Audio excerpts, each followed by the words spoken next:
Sigdrífa finnur rúnasteina undir kirkjugólfinu. Sigdrífa skúrar kirkjugólfi liggjandi á hnjánum, algjör erfiðisvinna. Álfamennið hennar fer að blika og tindra og gefa frá sér hljóð.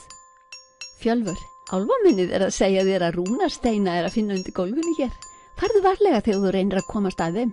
Þeir eru stórir og of þungir til að ná upp, en þú getur teiknað allt upp og farið með í Bláfellti varðveislu næstu aldirnar. Sá tími kemur að fornleifa uppgreftur í leyfður og blöðin þín verða leiðavísir hvar þetta að finna og hvað lesa má úr rúnunum. Sigdrífa, Geilgormleð og Edda smá koma upp samvinnu. Sigdrífa og Edda reyna að ná gólfplönkunum upp. Geilgormleð skúrar við inngangin. Hefur gólfið mjög blautt og að vara við ef einhver kemur.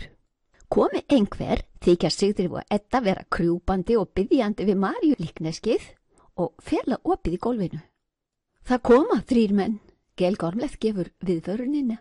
Sigdrífa og Edda smá fela gatið í flýti, setja plankan á sinn stað og þykjast vera krjúpandi við Maríu.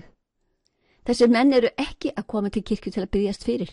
Þeir ætla að finna út hvort þeir get ekki tælt þessar 3 fallegu vinnukonur.